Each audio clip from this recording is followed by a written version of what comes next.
Okay, so this is a big one, a very big one. We've spoke about doing this for a long time. Years. You've even got this mic that your sister bought. She's never even used it, and so here you go. Congrats, you're now using it. Thanks for that. So this, I don't know what the layout of this is going to look like. Yeah, I think we're just going to go. I don't know what we're going to cover. We do have questions from you guys that I want to get into. Some of them were good questions. Some of them were fucking dark and deep questions as well that I'm interested to see how you answer them. Okay. But I think in general, we go over for a good hour. You know, because I think there's a lot of misconception around me, my love life, my family. I think some people think I'm one big giant loner and that, you know, I hate people and I disappear into remote areas. And so I don't think people know this side of me. I don't really share the personal aspect of, I don't know, like you've seen it, haven't you? When we're like, oh, we should film that, we should do this. It's like, I don't want people know we're doing this or we're doing that. Too personal, Too personal. But I know I kind of have to get over that because it's about sharing the journey, right? And it's about sharing my life. And this is the most crucial part of my life. And I think people would be interested to know. Because I think that's also a lot of people's fear is they want to do this sort of stuff. Well, not necessarily this stuff, but they want to sort of... They have dreams that they're trying to achieve, but sometimes they probably feel held back by certain commitments, by relationships, by things keeping them here in the UK or keeping them home. Yeah. Which, I mean, to be fair, you had that. Yeah. You had that fear too. Yeah. Initially. I did. You mean before I could commit? Yeah. Right? Yeah, like when we first met. Yeah. Yeah. So, Shabnam, my girlfriend. Hi. Of almost 4 years. Yeah. We met in lockdown. We did, mid-pandemic, yes. Don't know if we say how we met. Let's just say... well, there you go. I was going to say online.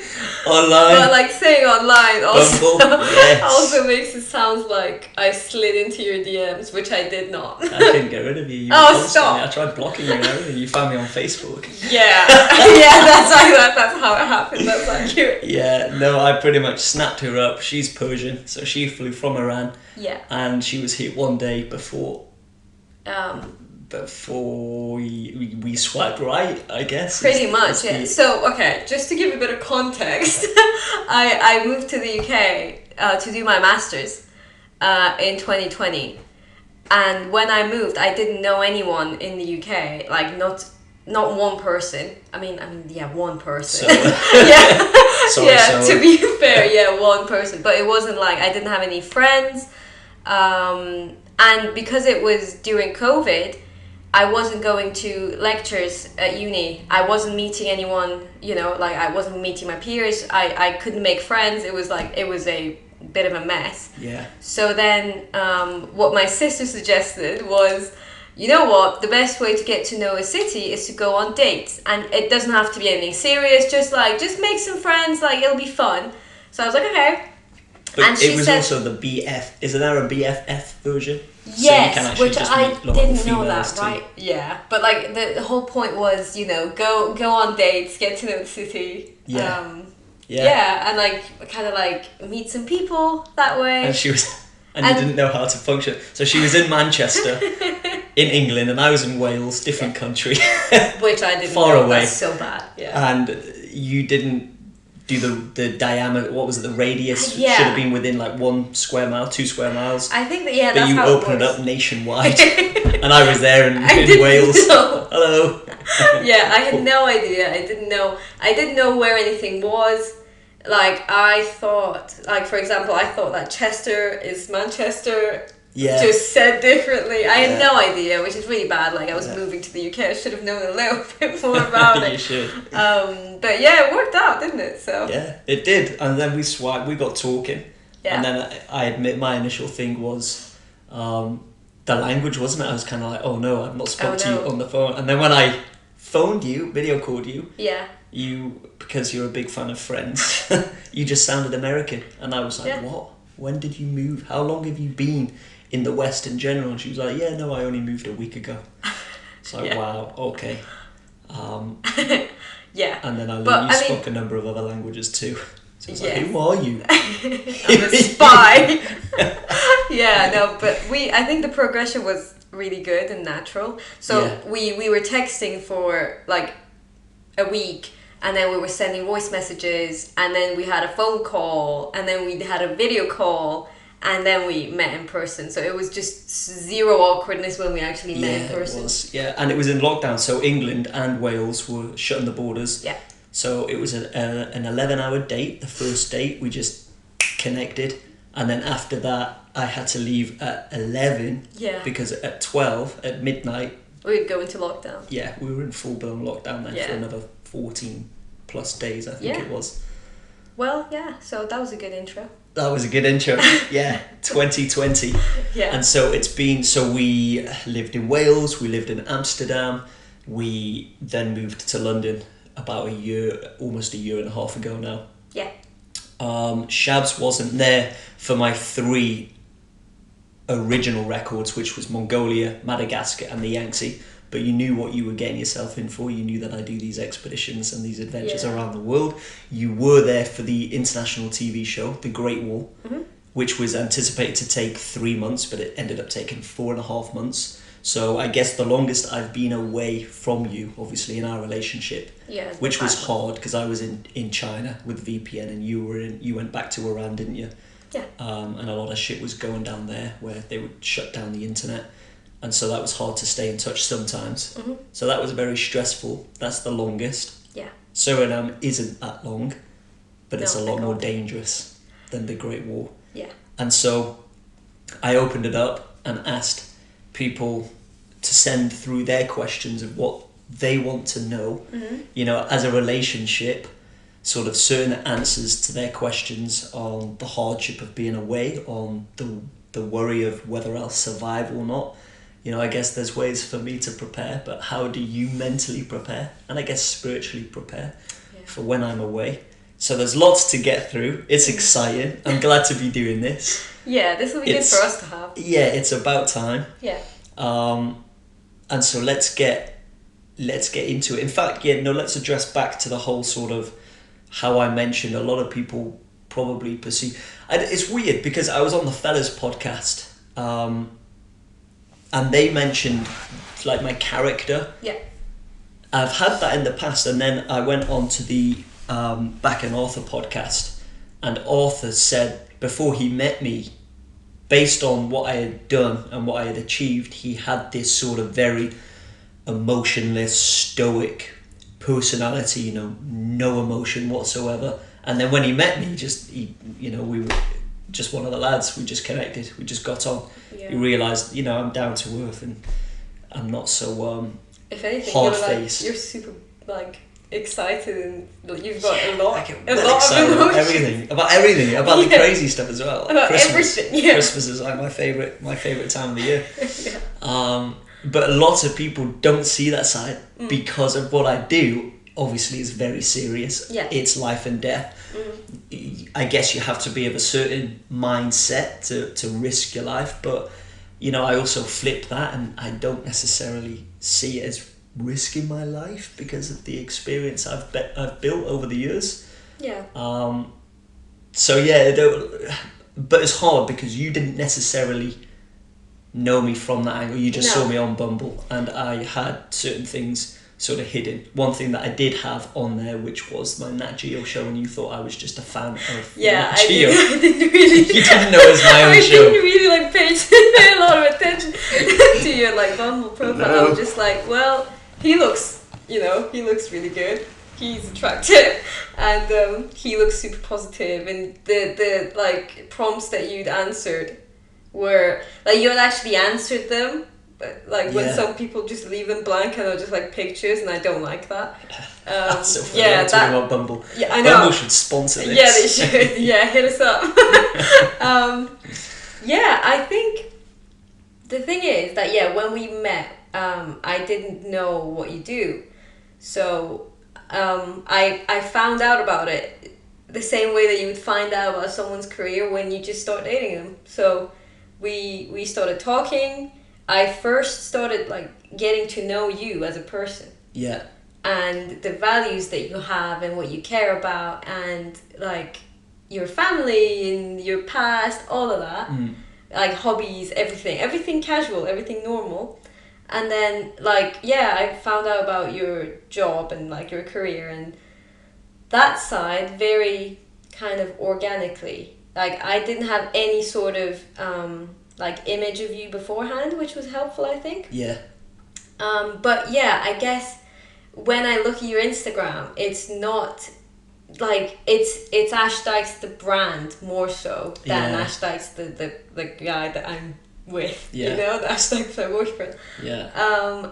Which I understand why that is, and it is very difficult to put yourself out there like fully, especially when you have such a career that needs for you to, like, what I'm trying to say is, I think when you're out there doing these expeditions, you are different. Yeah. Like, you are that brand, you are really hard and prepared, and like certain emotions I'm sure are like turned off, and that's the brand, that's the career, so that's the side that you put on your social media more so than the other side. Yeah. So I understand it, but also I think what people think you are like isn't anything like you actually are. Yeah. I think if anything, you're super warm and really, really, you get excited about everything. Like, you're super positive, really, really like emotional, if anything, and you always see the positive in everything. Yeah. Like anything negative, anything like niggly doesn't niggle you at all. And I've had people in my life who are just the opposite of that and immediately get stressed out. Like they I don't know, if they make things worse. You never do that. Not with anything small or big. Yeah. You just immediately make things better. And that could be based on certain things that I have experienced that are a big deal and drastic. True. In the outdoors, where I come back, things that would seem drastic aren't You're just actually like, this a big is deal. fine. Yeah. Yeah, as long as it's not jaguar. Yeah, as it's long as fine. you're not dying of malaria or you just come across a dry water point in the Gobi Desert, you're safe, you know? Yeah, that does put things into perspective. So there's that, but you also got a lot in your work as well, right? Various questions based around myself, and they didn't think that you would be able to go deep or have deep conversations, or thought I was more sort of like 4 a.m. Get up, push-ups, go for a run. Yeah, and whilst ice bath. Yeah, and whilst I'm disciplined, I never try to instill that many on. Although I do force you to go to the gym and get up. Yeah, but that's just like. But in a nice way, yeah. in a way of like it's gonna make you feel better if you get it done. Yeah. I'm gonna start, I think, with people's questions. Okay. Because we had some good ones sent through. Yeah, so we have some of your questions. Yeah. And then we've also written down some questions that we want to ask each other. Yeah. And so I'm going to go from the top, just throw it out there. Yeah. Has it been hard to figure things out when times are a bit rough between each other? Oh, okay, so that's not related to... So this is just relationship. The expedition as such, is it? Okay. Has it been hard to figure things out when times are a bit rough between each other? Well, I mean, times have not really been rough. I mean, yeah. Because I think we communicate really, really well. Yeah, I've never shouted. I've never raised my voice once, and you've never raised your voice. No. And I think people find that crazy. Because I think the first 6 months that we said that, lots of people were like, oh, you wait till after the first year, you wait till after the second year. We're approaching the fourth year and we've never raised our voices. I think it's just a sort of, I mean, it's character thing, and also it's just what we bring out in each other. Because I know that, for example, I'm not like an angry person anyway. But some people would trigger certain things that would make me angry, but you don't, for example. Yeah. So it's lucky both ways. Like, our communication style really fits. Yeah. And also we don't trigger each other, if that makes sense. There's a way to say something to the person, isn't there? And you can say it in a triggering way, or you can say it in a way that actually makes sense to them and keeps things calm. Yeah. And I think we got to know each other really well from the beginning. Like, we would learn things. Yeah. Like, when we would see something in each other, we would just know that from then on. Yeah. Of like how to do it, like how to talk to each other, like how to address certain things. Yeah. But like, okay, when there are like disagreements, or like when things are as rough as I guess it gets. Yeah. Is it difficult? That's the question, right? That is the question. Yeah. No, I wouldn't say that. Has it been hard to figure things out when? No, it's been easy to figure things out because we've seen when each other's triggered. We've seen when something's bothered one another, and so we address it there and then. We don't let it build into anything unnecessary. Yeah, that's. And by addressing it there and then, we get to the bottom of it. And a lot of it is misunderstanding. I feel that when people are sort of frustrated or going through a hard, sort of tough time, as this guy puts it, with each other, it's addressing that tough time. A lot of people sort of shun it or sort of don't validate the other person's sort of feelings and thoughts for being that way.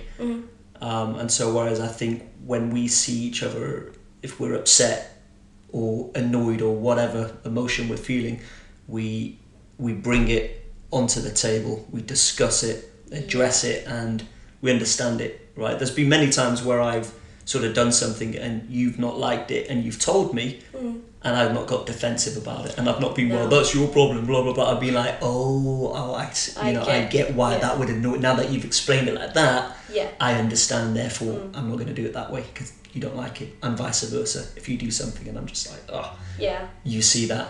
So and we're both fast learners, I guess. Yeah, I think so, like, for sure. Because we care, though, I think if you were someone who, and they didn't necessarily care, they wouldn't go to the effort to change anything, right? Yeah. But because we care for each other, and I know there's things that you don't like, and vice versa.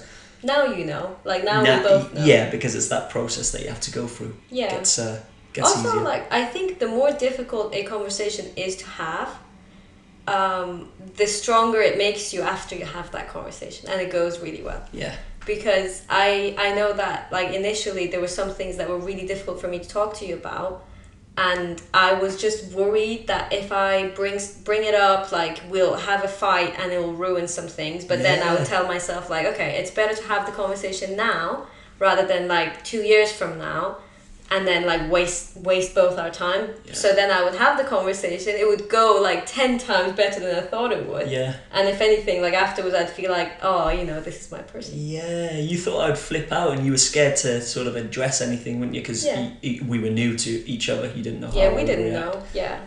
So that would make it better. Yeah. Yeah. Good question, though. It's a good question. We've got another good one here. Is it hard seeing Ash partake in activities so deadly even though it makes him happy? Yes. Yeah? It's hard. Yeah, it's difficult because I want as much time with you as possible. And I know that the lifestyle that makes you happy could potentially, like, I hope not, but could potentially make that time shorter than it needs to be. But I want you to be happy. Like, when you are lucky enough to have figured out what makes you happy in life, it would be really unfair of me to ask you to give that up. Yeah. And, like, I would rather have you be happy than, like, be with me and be miserable, you know? Yeah. And, like, I trust you. You're really good at what you do. So... Yeah, you kind of know that I'm not going to go out there ill-prepared. Yeah. If there's sort of a thought in my head, like, yeah, I've got a good 80-90% chance of surviving this, I just simply wouldn't do it. Yeah. I need it to be 100%, and that's why this stuff doesn't scare me. I know that it's easier said than done, and like, yeah, you could stand on the back end of a snake and that's all it takes. Or like, look at Steve Irwin, handles crocs, the deadliest in the world, and then he gets stabbed by a stingray right through the heart. Yeah. So you never know, but then you could be here in London and get hit by a bus. You could be stabbed. You could, you know what I mean? There's there's dangers everywhere. Yeah. There's dangers everywhere. Yeah, but like obviously your choice of career and lifestyle is more dangerous than just like, than just living here and like having the possibility of going out and getting hit by a bus. Yeah. And it's always difficult when you really care for someone to have them like to do dangerous stuff. But that's just what you have to live with. Yeah, it is one of those, isn't it? You could either do what you're really passionate about and be happy, and then that way bring the energy, and that way be a very good partner because you love life. Yeah. Or do something that is less risky, stay here 24/7, do some form of job that you dislike, therefore over time it kills your spirit, therefore you're not this happy, positive partner, you're not giving your all into the relationship. And it's like, you know, choose your weapon, choose your poison. Yeah, I agree. And I think if it ever got to the point where I was like, this is too difficult, I don't know, I think, well, that would be a conversation to have, but also I genuinely don't think that I would choose to take that away from you. Yeah. It would be more of a like, okay, maybe this is a me problem. Yeah, no, I get you. Well, I've got a question for you.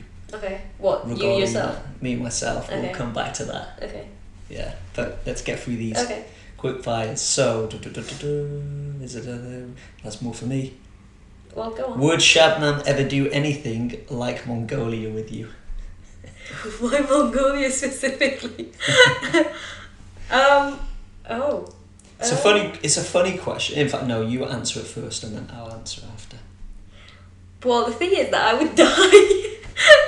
That's so not my like thing. It's not my area of expertise. It's not something. I've never even been camping. So the whole wildlife. Yeah, in a way, we're so compatible, yet we're polar opposites. I think character-wise, we're very similar. Yeah. Like value-wise, character-wise. Yeah. But that side is like completely opposite. Yeah. But then you do get stuck in. Like when we went to Finland, you did plunge into the ice bath and you did go on the mountain bikes through the snow and snowmobiling. So I don't mind doing things that I've never done before and like getting out of my comfort zone. I really don't mind that at all. I actually like that. So if they're asking if I would attempt it, yes. And I would feel completely safe doing it because you're there. I probably wouldn't be able to complete it though, realistically. But yeah, I would love to be there for a little bit of one of the expeditions that you do. Yeah. Maybe like the first few days or the last few days. I think that's the way to look at it, isn't it? I think for me to answer this question, would Shabnam ever do anything like Mongolia? Yeah, would you ever want me to? So there was a Navy soldier, right? Yeah.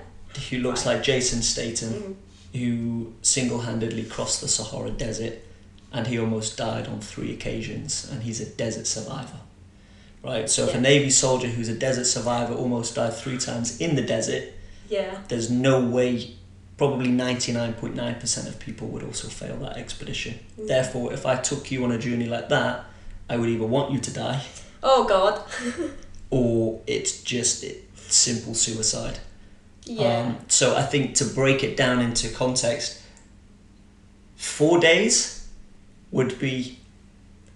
Yeah, not the desert days.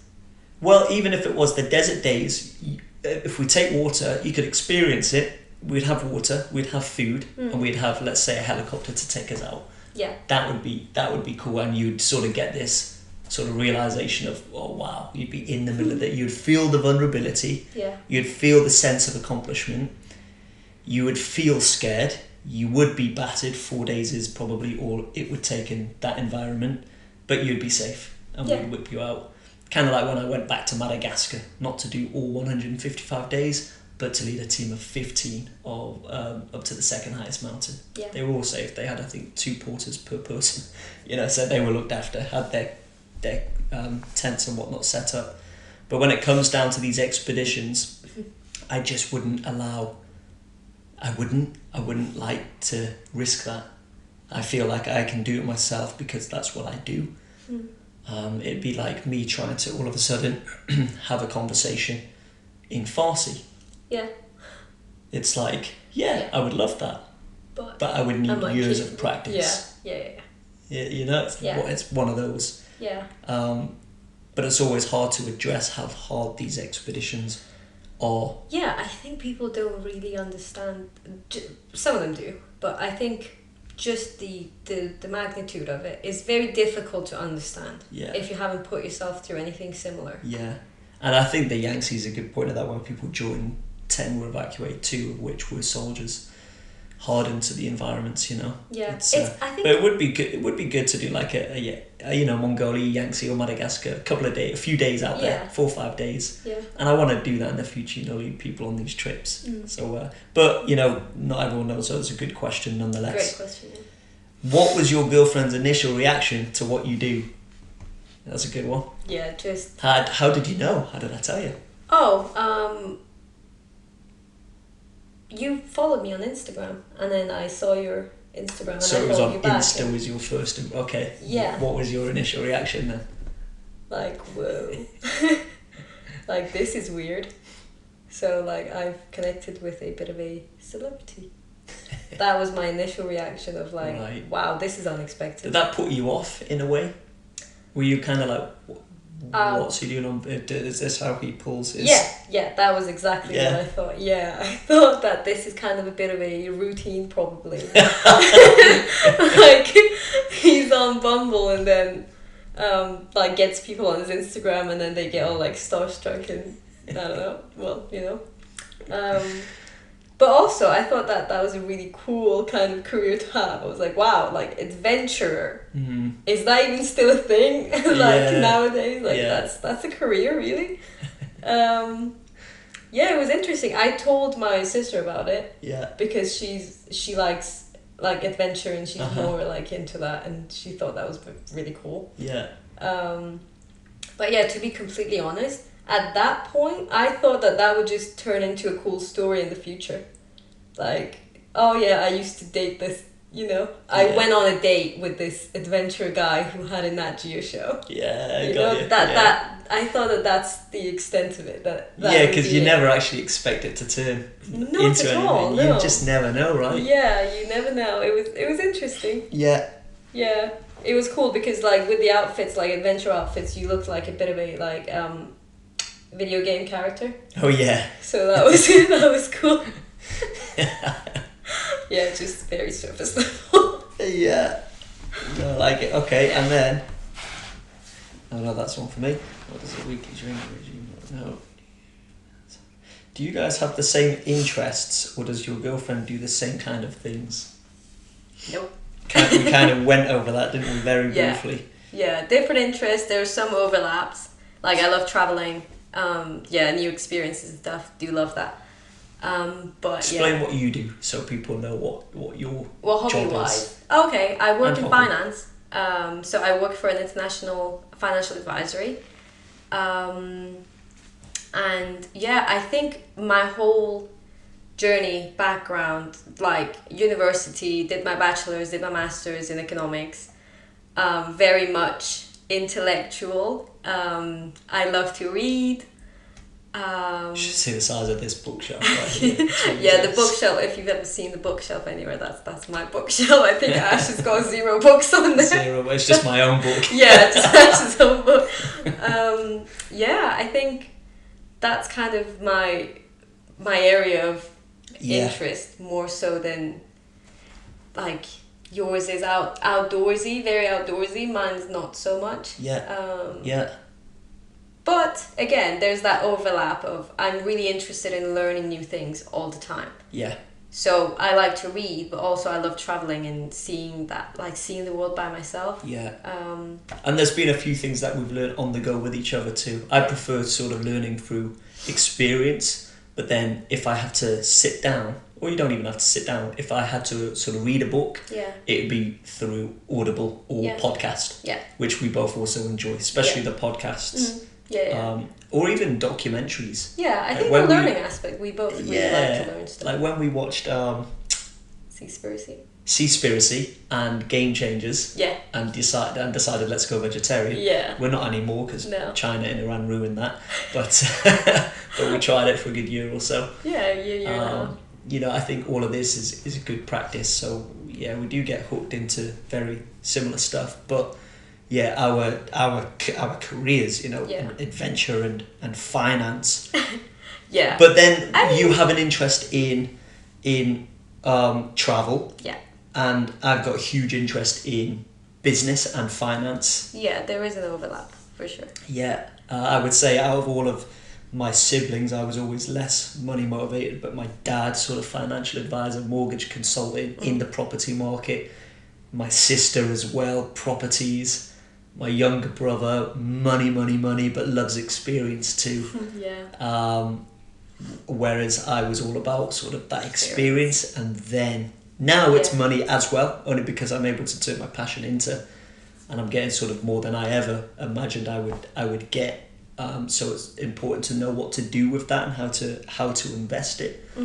And so there's a lot of overlap, isn't there? Yeah. For sure. I like activity wise. I like going to the gym, but I'm more of a yoga, Pilates kind of person.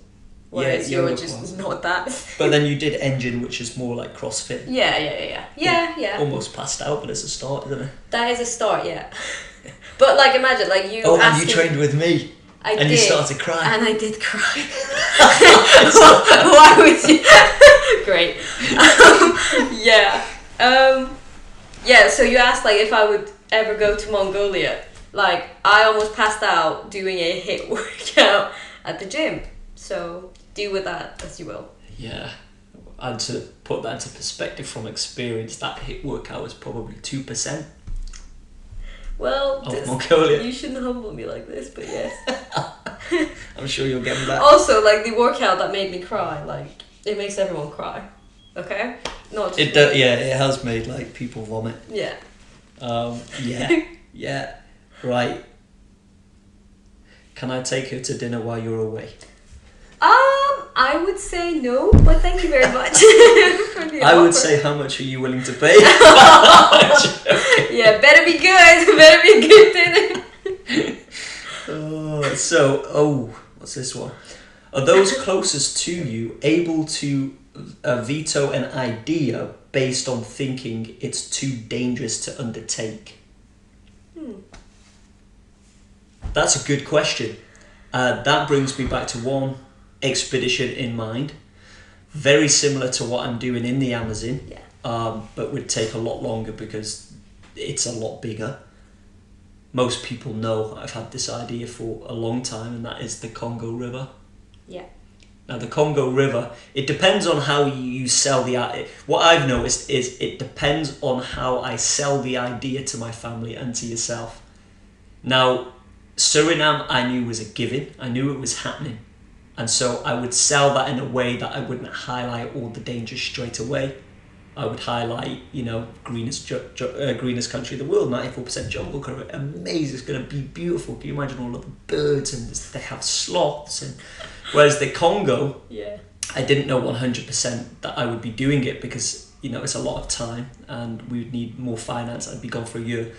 But I would sell it in, there's going to be uncontacted tribes, there's going to be new diseases that haven't been discovered, there's going to be hippos, there's going to be the bandits, there's going to, all of it, and then the crocs, the snakes, the spiders. It could take anywhere between a year and 2. Yeah, I could start and then pop out the other end, maybe a year later, maybe 2, maybe 2.5 years later, who knows. You didn't sell it very well. So I did, that's something that I should have sold that element to my audience, not to my family. If I said the Congo, beautiful place, such huge misconception about the area. Do you think we don't do our own research as well? Like, do you think we just take, I think you would trust me, is what I think. No, but we would do the research. I'll be like, I'm going to discover new species of butterfly. Oh, great. And you'd be like, what? Oh, you're going to the land of butterflies. Oh, yeah. Butterflies. Yeah, you make it sound like a bunch of minions just there, like, and you say like, oh, butterflies, and like, ooh. I think the time element was the biggest thing. So I think the Congo was the thing that we tried not to veto it, but we were very much like not for it. Yeah. We're just like, listen, maybe don't. They'll come around to it. Oh gosh. Give me another year. They'll come around to it. You're like, you can do what you want, but we would not. But I would like the support. I think that's important. I would want to, although I've never really had the support in like, you go and do it, I guess. Well, yeah, you did. No, like I did, but it's always been You know, after Mongolia, it was a case of one world first, that's enough. And then with Madagascar, I knew that my mum was really worried, especially like with the malaria and the bandits and the crocs in the rivers. Yeah. And so there's always been the hesitancy. Even with Mongolia, my parents were scared with Mongolia because I was wet behind the ears. You know, I was 22. A soldier had attempted, and they were kind of like, there must have been a reason why he quit 3 times. Why do you, a beach bum from Thailand, Muay Thai fighter, never been to a desert before, believe you can do? So, you know, so there's always been that. Yeah. But the support has been immense, of course. Yeah. I think for your parents, once you put your mind to it, then they were like 100% supportive. 100%. Because they were like, okay, might as well help now. Yeah, yeah. And they've always been a big believer of they prefer me to see me risk my lives and be happy rather than doing something sedate and be miserable. Yeah. So they and are my very mum, supportive. she's very sort of spiritual in that aspect as well. Yeah. You know, in a way. Yeah, she thinks that this is your purpose in life. Yeah. Which is nice. Yeah, yeah. Um, So it is good, but... Yeah. So, yeah, I guess, so to answer the question, you do listen. Like, you do care if we're very uncomfortable about something. Yeah. But you don't choose the adventures just based on like, oh, that would be cool. The adventures choose me. Oh, yes. You don't choose the adventures. No. Yeah. I do choose the adventures by their danger, though. Yeah, but you also, there's a reason you think you can do them. Yeah. You know, you kind of break it down and then it starts seeming doable to you, and that's when you get excited. Yeah. So when people say things are impossible, it's just like, that's a lazy way of saying I can't be bothered doing my research to see if it's possible. Yeah. So I do that bit. No, I know. You know? Yeah. But that's a good question. I like that. Yeah, really. It's a very bang-on question as well. So I've got another one here. Is she worried when you go out on to do these expeditions? Do you go no contact? Do you go no contact? And and the whole having no contact, is that an issue? Yes, I do worry. I worry. But I'm also trying to be very supportive. I think there's so many things that could go wrong, but I'm not focused on that. I'm focused on what I know and the fact that I know you and that I trust you, and I don't think there's anyone else who could do what you do, genuinely. So that trust kind of helps me be okay with it, even though I do worry. Like, the worry is always there in the back of my mind, you know, like a little like niggly, like ooh. But I'm positive. I'm being positive about it. Yeah, and you're always supportive. And then evening time gets to you sometimes slightly. Yeah. But then the next day you're alright again. Yeah, because sometimes you just get that like sudden thought, like all of a sudden it just pops up of like, oh, what if like this goes terribly wrong, and that's not really something that I want to be thinking about. No. Whether it's good or bad, like, we're not really preparing for that at all. Like, I'm not really thinking like, oh, do I want to give him something in case something happens to him that he has that? Like, I'm not even going there. No. Like, not even, yeah. And if you do give me something, it's not for that. For that. Like with China, you sent me away with letters, didn't you? Yeah. Because you were going to be gone for like months and months, so yeah. We've never gone no contact, so I don't know what that'll be like. That is one thing that I'm a bit worried about this time. I hope it works, like with the satellite. I think I'll be able to communications and message stuff. you at least once a day. That's fine, as long as it's some sort of like still alive. Yeah. That's all I need, really. Yeah. So yeah, as long Like as the there's kid that I'm going out with, I should be able to call you. Yeah, that'd be really good. Probably not every day, but I will be able to get some form of message to you for sure. Even if the beacon system doesn't work and I'm unable to share on Instagram, which I don't think will be the case. I think I'll be able to share. We've still got the sat phone, so I am able to post that out. Okay, let's do a few more. Quick fire, I reckon. Would she tell you any bad news while you're away, or keep it to when you get home? Jeez. I think it depends on the news. Yeah. I think if it's that's a tough one. I think if it's huge bad news that I know you want to know immediately so you can come back, Yeah. I would tell you. Or if it's so insignificant that it doesn't really matter, like it's just like me updating you on like what's going on. Well, that wouldn't be bad news then, would Yeah, it? That would be an update. I think if it's something that I know isn't big enough for you to want to come back for and would just distract you, then no, I wouldn't tell you. I'd wait for you to come back. But if it's like massive bad news, which I hope like is doesn't happen, I would tell you, because I know that I would want to, like, if it's something that you would genuinely like break off. If you got fired. Oh no, I'm not telling you. Oh, okay, No, if we got kicked out of the apartment. Yeah. Wouldn't tell you. I'd just figure it out. And they say you need to leave within 5 days. I'll just figure it out. She's back for another month. It's okay. I'll figure it out. Okay. No, if it's stuff like that, like it doesn't matter. But then like, if it's someone like passing. Yeah, if it's like actual life stuff. Yeah. Yeah. Okay. Yeah. No, that's fair. After the malaria scare, do you fear that Ash could contract some unknown diseases? Yeah, that's another one of the big worries. That scares me. The fact that you're going somewhere that people have not been before. Or rarely ever go to. Yeah, so I think there's definitely things out there. There's diseases, there's like new species of things probably. Yeah, that is a big worry, to be honest. It's kind of why it's a good job that we stopped the movie Lost City of Z. Yeah, Gets pretty nasty. That got to me. We watched like 40 minutes of it and it was like way too much. And that's before they were on the outskirts, they hadn't even entered the jungle. I was mad at you. I was like, why are you making me watch this now? Yeah. Like, let's watch this after you're back. Yeah, it wasn't the time. Yeah, it does worry me, but fingers crossed. Like, I'll pray for you. Yeah. Okay, so why don't you take her with you? Because I would die. Yeah, it's one of those again, isn't it? Yeah. It's like someone being an astronaut and then people saying, oh, why don't you take your wife? Because that's not what she does. Like, it's a whole process. It's a whole learning curve. I think some people just see it as travel, like getting the Greyhound bus and sort of travelling overland. Yeah. I don't know. It's like Gareth Bale. It'd be like Ronaldo pulling his wife to play in the Euros, wouldn't it? It'd be like, she doesn't do that though. Also, like, what you do now is like 10 times more difficult than what you were doing at the beginning. Like, what you do now requires a decade of experience. What I do now is expeditions, right, and missions. What I used to do when I was 19 were adventures and travels. Yeah. So, how long have you been dating each other? We kind of covered that, didn't we? It's almost been 4 years. Yeah.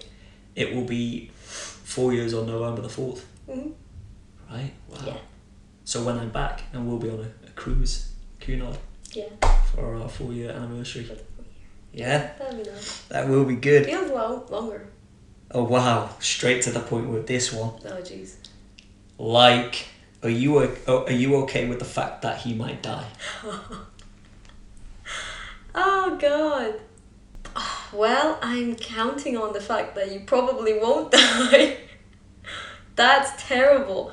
Good question. But like, to be honest, genuinely, I think that you should be free to live your life the way you want to.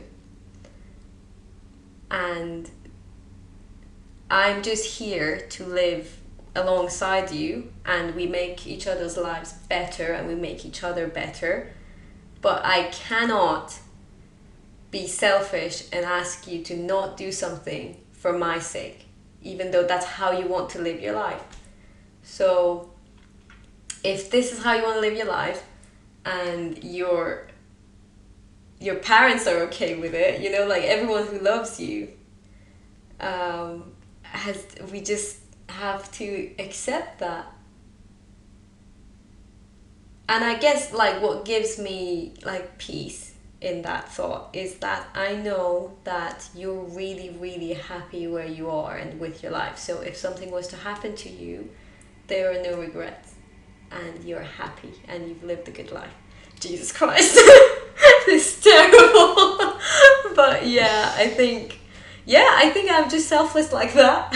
I think I fell in love with you for a reason, and all of that is part of that reason, and I wouldn't want you to be anything other than who you are.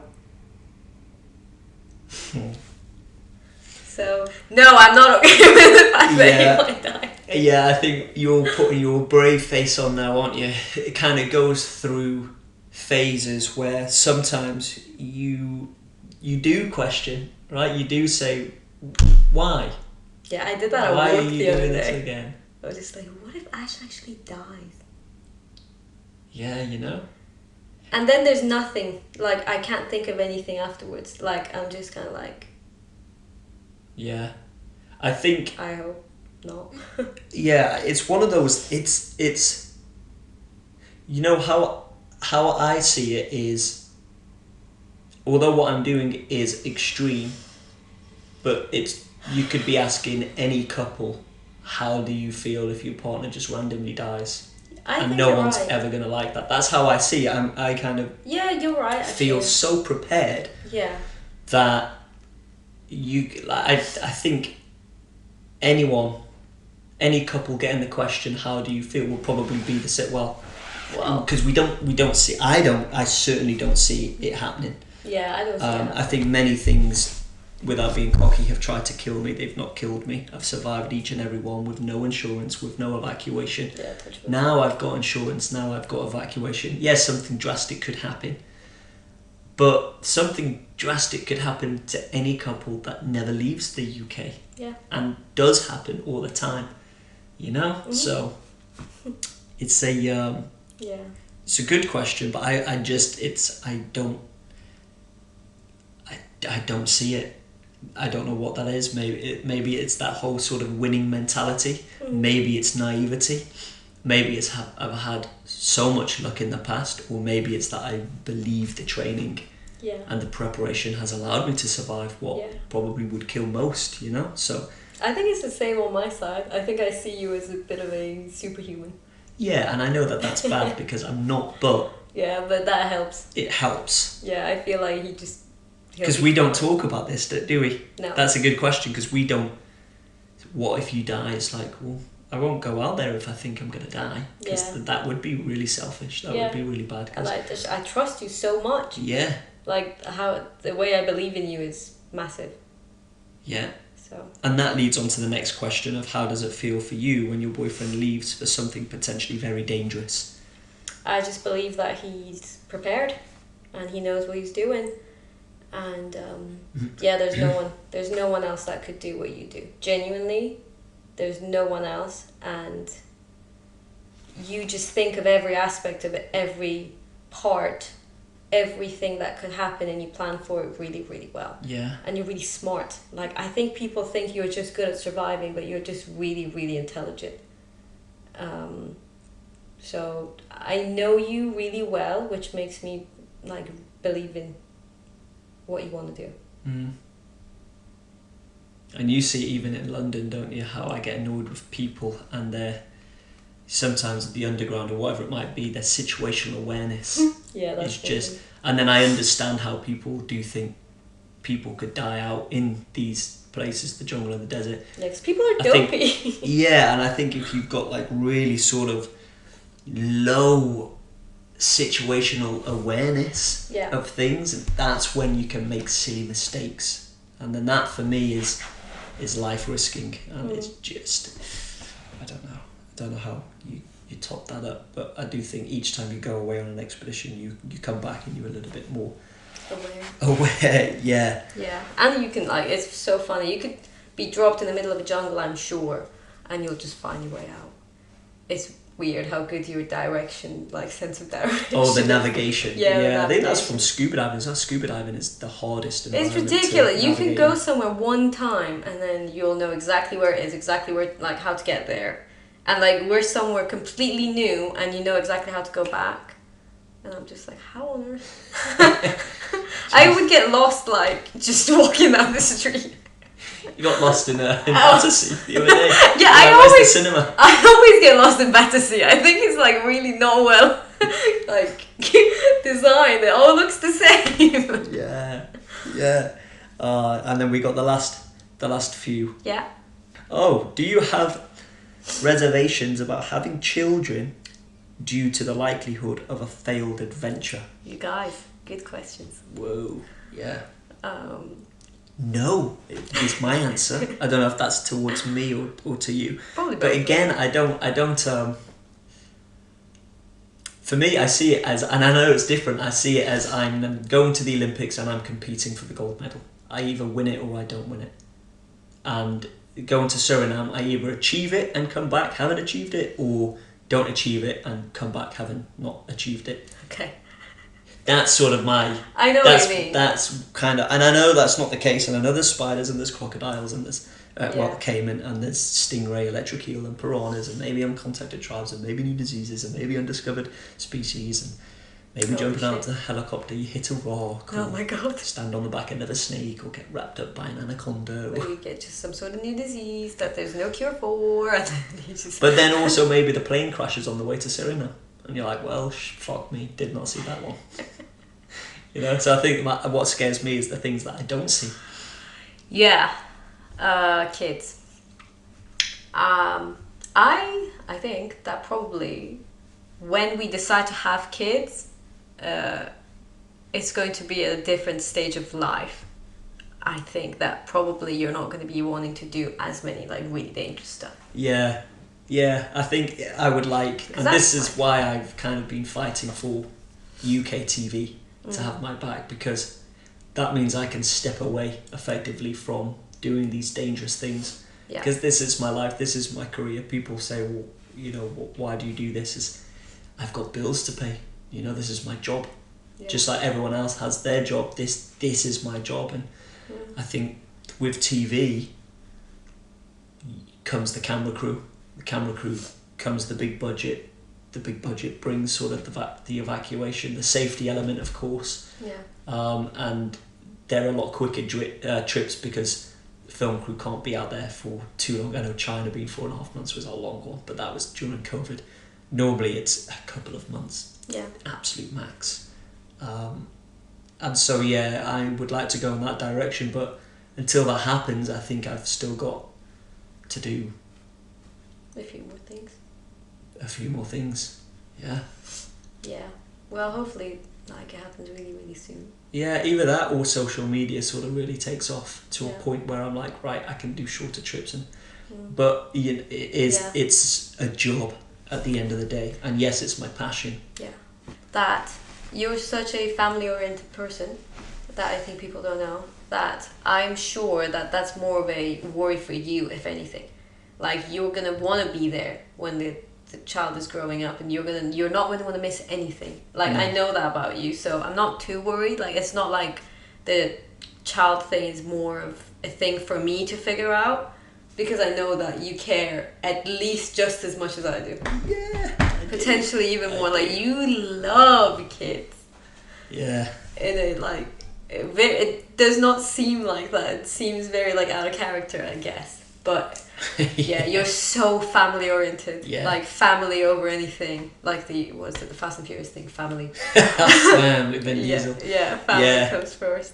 No, it is like that, because I've had parents that have, I think they were 16 and 17 when they got together. They have 3 kids. They're still, so they're childhood sweethearts. They're still together in their 50s. Sweet. You know, they still flirt. They're the cutest. They look in their 40s though, don't they? And I've seen that, and you know, me potentially being a father in the future, I've got like the best blueprint I could have ever had, with my dad being who he is. You know, so I've seen him. And also just who you are. It's just so nurturing and warm and loving and like protective and like I can just see you with a kid. So I know how much you care. So I'm not worried. Is the answer. I would just want to be at a place where I'm not risking my life. But although I don't see this necessarily as risking my life. Well, a little bit. 50 days instead of 352 days. That is good progress, Right? That's kind of, 300 days off, so that's nice.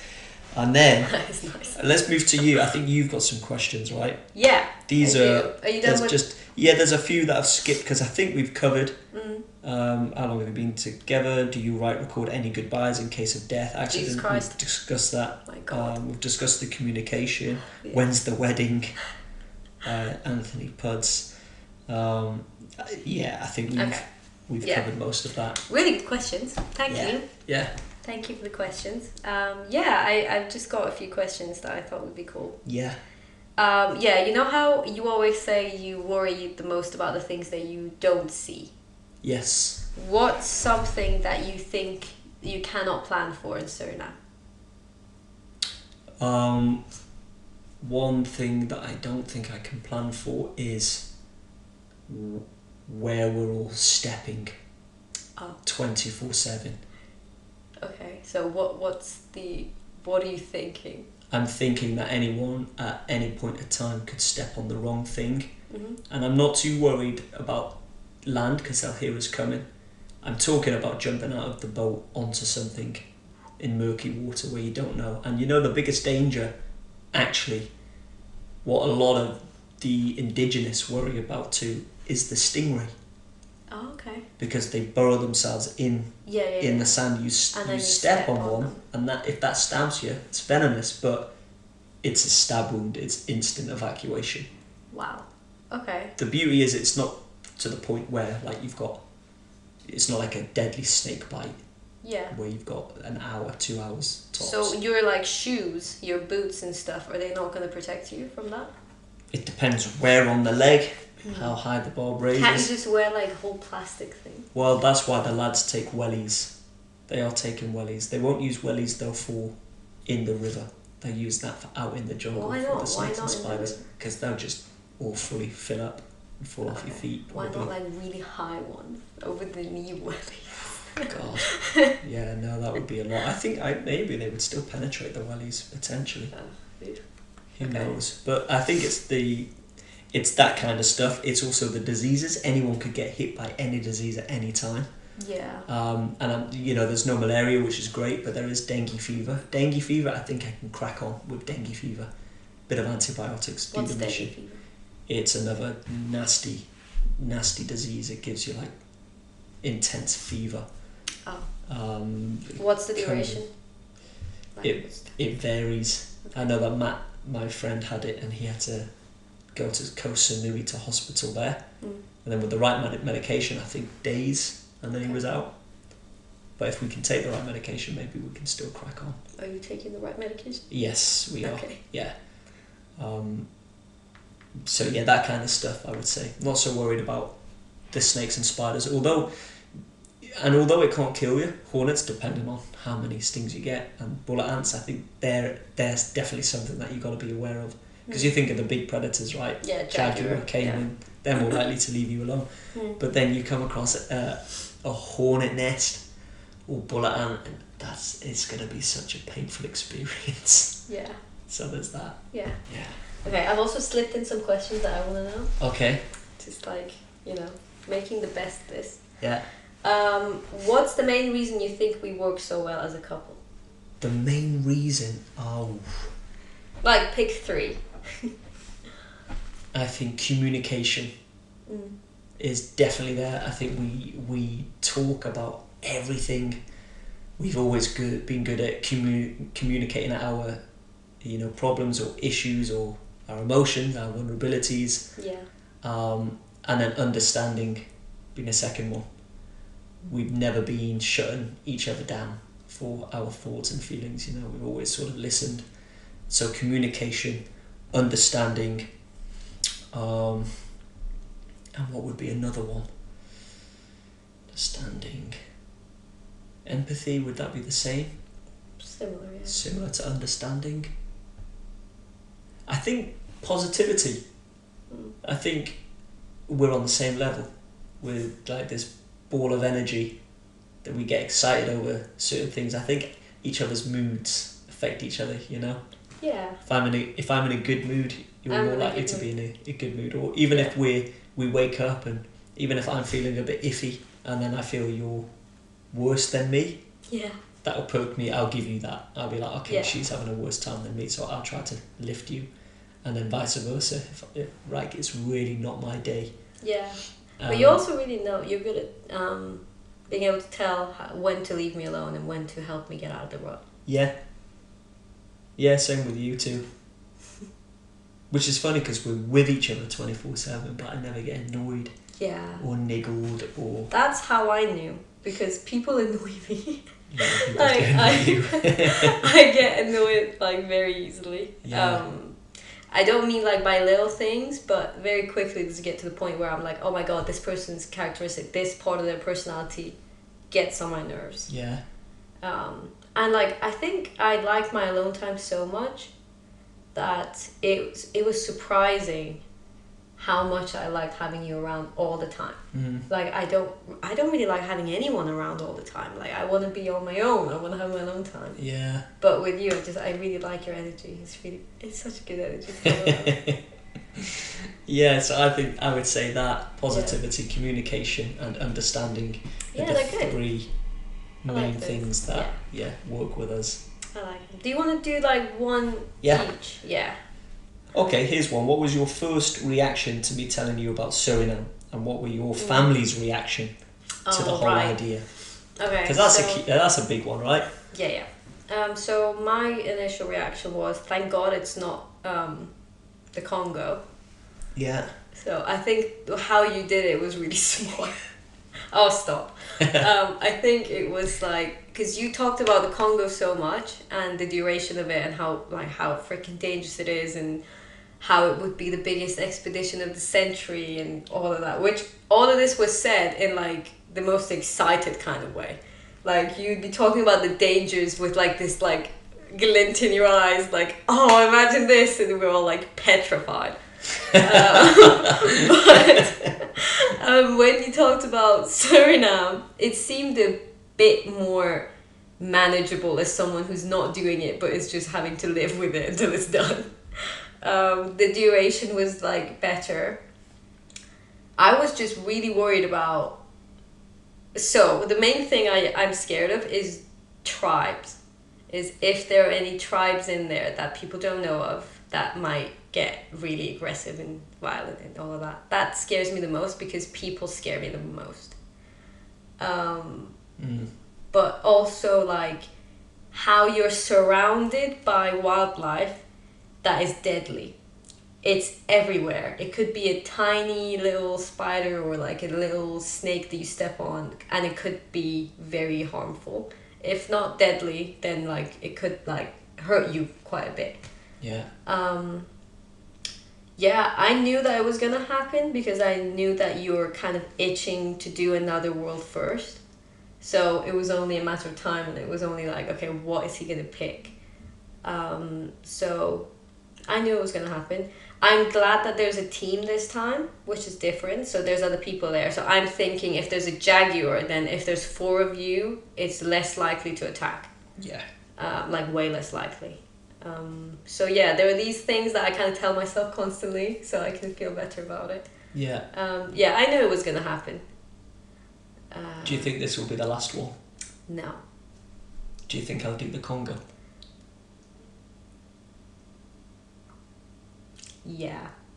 I think you'll do the Congo. Wow, really? I think I've never seen you be as excited as when you talk about the Congo. Apart from the Yangtze. Yeah, I mean new thing.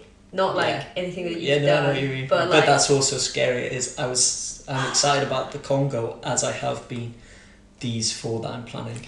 Yeah. And normally when I get this excited, I find a way to make them happen. I know, that's the thing. Like, I know how excited you get and how you get things done. And how you just don't forget. Like, it doesn't leave your mind. You always think about it. Yeah. You're always I'm kind of praying someone just does it. Source to see, and then I'll be like, alright, that's done now. I can stop thinking about it. If no one does it, then I feel like it's only a matter of time. Like, it could be 10 years from now and you want to do it. And when we say the Congo, we mean source to sea. Yeah. We don't mean like on roads and. No, the Congo River. I mean the heart of darkness, the heart of the Congo. Yeah. Source to sea of the river. Yeah, and my family, they're very worried. Oh, they actually? They're really worried, yeah. So my parents are kind of... And like they don't even know all the details because I don't tell them about all the dangers and stuff because I want to spare them the Instagram worry. Well, your sister is. Yeah. But yeah, my sister's also very worried. Like she called me the other day and she was like, I'm actually really anxious about that. Like I keep remembering and I have this like just... It's just always there, that bit of anxiety. And I think she also worries for me when you're gone. Like, how's that gonna feel? I think what happens is people put themselves in my shoes, and it's a bit unfair to them because they obviously they can think of all the negatives and everything that would make them worry, but they also don't get the parts that reassure me because they don't know of them as well. Yeah. So yeah, they're very worried. They're rooting for you. My mom's gonna be praying for you a lot, every day, like multiple times during the day. She's gonna pray for you. Yeah. My dad is a bit worried, and my dad, I think he wishes that you wouldn't do it. Yeah, even though he loves this stuff, doesn't he? He loves the outdoors and nature. That's his whole thing. That's his favorite thing in the world. But I think as a father of a daughter, like when you have a girl, like a daughter, you just don't want that kind of anxiety in their life. And he just, I know that. And he's a quiet kind of warrior. He doesn't, he doesn't kind of let it out, but you can just see Stoic. it. Yeah, you can see it in his face. Like, he's just like, oh, God damn it. And you're going to be, like, a lot of people don't realise this, but you're going to be a key part in keeping everyone updated when I'm out there. So it's actually going to be, what people don't know, it's going to be you taking over the social media. Yeah, I'll do the social media, and I'll be sending videos to you hopefully every day. Yeah. That she'll then be posting on like online. all the platforms. I'll send you a voice memo with, like, not a caption but an update in which you'll transcribe into a caption. Yeah, and I guess sometimes I'll just let people know that you're okay or where you are or what's happening. Yeah. If not in a post, like in a story or something. Yeah, and then when your family call, you can at least say, yeah, no, I spoke to him today. He's still alive. Yeah, he's found a tribe, but they're friendly. Oh my God, no, I really don't want to find He's found these new falls that he's named Dykes Falls. I can so see that. Dykes are. Yeah, I can see that. You're not Ash Dykes Creek. Why not? Are you not going to name it after me? If I find a little critter or a rodent that's undiscovered, hey, I'll name it Shab now. Like, at least like have it be a really cool looking one or something. Yeah. There's some sort of new bear, the Tabacoli bear. That would be cute. I would like that. It wouldn't be mine. Yeah. Okay, my turn. If you could go back and meet your 18-year-old self, what advice would you give yourself? Oh, that's a great one. I would probably not give any advice. You give some advice. That's a missed opportunity. I know, but I would almost... I feel that everything that I did at the beginning stages was very off the cuff. It was very reckless. And I made lots of mistakes. But I needed to go there. I needed to make those mistakes. I needed to learn through harsh, difficult experiences, those lessons, to never make them again. Yeah.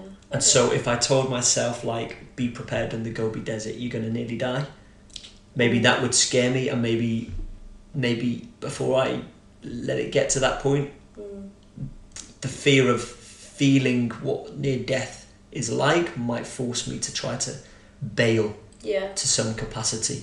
Yeah, no, I get what you're saying. Like, you needed to make those mistakes exactly the way that you did. Yeah, with no interference. Yeah. Which is hard because I did come close to death, and if I could give myself a heads up. But had I have not come close to death, I absolutely wouldn't. The only way to achieve what I've achieved was through nearly dying. Yeah. Yeah, and it turned you into the person that you are. Yeah, and it makes me not make reckless decisions and mistakes because I know the jeopardy, I know the severity now. Yeah, true. But what I would probably say is trust your capabilities. That's all. Maybe it would be trust your capabilities because you're so much more capable than you currently realise now at the tender age of 18. But maybe also let that quote in the desert fuel you, because Mongolia will be the making of your entire career. And that quote was incredible, as the ability to continue no matter what. But back then it was so taunting that I just didn't know what to make of it. So I would say, like, embrace it. Don't let it put you off like it almost did. Yeah. You know, so maybe little subtle hints like that, like, Yeah. oh, that quote's a good thing, that'll help me, will it? Mm. I know I'm supposed to feel this fear. I'm supposed to go this path where I genuinely don't know how I'm going to react to any of the situations that I'm going to come across, but that's fine, because apparently I'm capable. Yeah. But then you've got to be careful of that as well, right? It's, Buy bitcoins. yes. That would be my advice. Yeah, use these You're numbers. capable, keep going and buy a whole lot of bitcoins. Invest in Amazon right before COVID-19. What's COVID-19? No, invest in like vaccine like companies. Oh yeah, Jesus Christ. Yeah. Anyway. Yeah. Yeah. That's Mine a are good all one. investing. It's have I got another? Have you got another good one? Okay, yeah. Okay, does the Great War and the duration it took me to film that make this Suriname project easier for you to digest, being 50 days instead of 140 days that was the Great War? Does that help you? Yeah. Yes. Yeah? Yes and no. Yes, because anything the maximum that we've been away from each other is like 5 months. So anything less than that seems a lot more manageable. But also, this is a lot more deadly than the Great Wall. Yeah. So each day is going to feel like more of a gut punch. Apart from when I swam across the Yellow River. Which you did not have to do.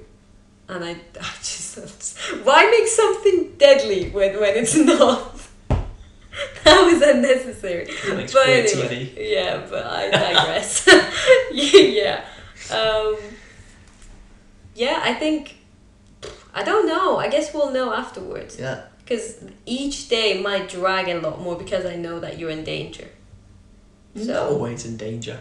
Well, that's what I'm going to be thinking about. No, you need to not think that. Okay, I'll just think that you're just running in the woods with some friendly animals. Yeah, butterflies and the whole lot. Just like really cute. Yeah. Having the best time with the guys. What are you most scared of? Which bit? The day that I land? Or jump? The middle section? Middle The section. summits?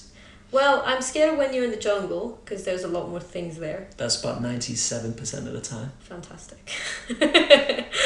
Yeah. So what you're saying is you'll be happy when I pour out into the Atlantic Ocean and I finish the journey. That would be great, yeah. When That I would be a exit the great jungle. day. Great day for everyone. I'm scared of the whole thing. The whole thing is pretty similar situation, isn't it? Like, it's pretty much you're in the same situation of like deadly nature. Yeah, The entire I would way say through. maybe after 30 days, let's say. Maybe after 30 days, the river becomes wider, there's not as many rapids. Yeah, but then I'm We're also getting scared closer of to like civilization. the anaconda and the Caiman and caiman, stuff. yeah. So Well, that's yeah, they awful. wouldn't ever attack humans anyway. Caiman, if you step on one, but it's not going to be like, oh, human, let me wrap him up and digest him. Really? Yeah. Do they not do that? No, I think everything in the Amazon is not there to hunt you, to attack humans. It's more the defense. Like I said, Yeah, but the it might biggest be fear is hungry. standing on a stingray or a snake, and that's in a way our fault, right? Yeah, but a hungry anaconda is going to be like, okay, food. No, Jesus. No? No, definitely not. Okay. Like, it's been known to digest humans, but if you look at the humans that's digested, it's mainly either a really drunk sort of paralytic man or an old lady who fell asleep on a bench. And it's just been like, Why that's is there so an easy. anaconda nearby? Indonesia. Oh god. These communities, when they live out in the middle of nowhere, and they Yeah, I'm just obviously have thinking alcohol. where can you get drunk which will also have an anaconda? Yeah, and maybe a small kid, maybe a dog, Yeah. but Okay. like an anaconda, if it like got Jacob or me or one of the lads, Yeah, there's and other there's people there. 3 others Yeah, with that's a good machetes. thing. Yeah. Hmm. So Yeah. yeah, but then Diseases. I think the one way is if it gets you in the water, then you'd kind of be like, oh, Yeah. fuck, this is a shitty scenario. Yeah. But I again- think the diseases scare me.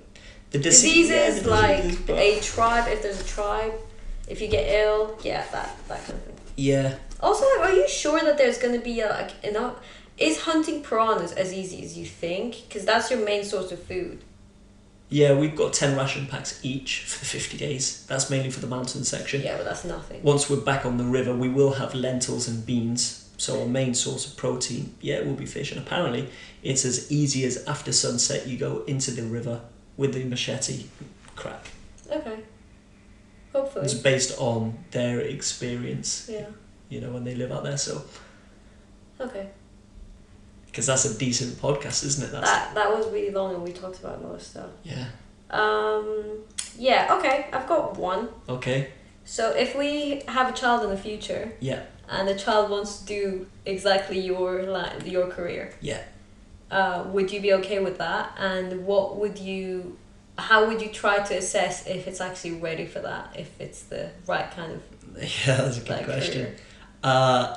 Yeah, I would love that. Really? Yeah. Oh my god. I think it's almost the best form of enriching your spirit, because each time I come away from an adventure, whilst there's the accolades and the achievements of the records that most people probably assume your head would grow, it's the opposite. You've just been so humbled by Mother Nature. You've felt so insignificant and so vulnerable. You've seen the locals and how sort of warm and giving they are, despite them having nothing. And humbled in a way that you think you're hard going through their environment in Mongolia, during the winter, during the summer, enduring it for 78 days, and then you realise, fucking hell, these people live that lifestyle. This is their life. They're hard. So you can't not be somewhat humbled, but spiritually enlightened and richer mentally because of these experiences. That I think is almost the best form of learning, and think that they should have some sort of outdoor education. So the danger part wouldn't worry. The danger part you can always manage. Okay. Right, and I think if I've got a son or a daughter who wants to get into this, that's fine, because I can really talk to them about managing all of the dangers. Yeah. And it's like, what kind of personality traits do you think you need? I think you need the willingness to endure extreme pain, and I think you need to be relentless. You need to have humour, a lot of humour. Like, you've seen some of the clips in Mongolia where I've been going through the absolute shitter, but and you're laughing. I've been laughing, and like even the flies landing on me, I'm getting annoyed. Yeah. But I'm like, I don't even smell them, and I smell myself. Yeah, maybe I do. Yeah, you do that in day-to-day life too. Something goes wrong and he's just laughing.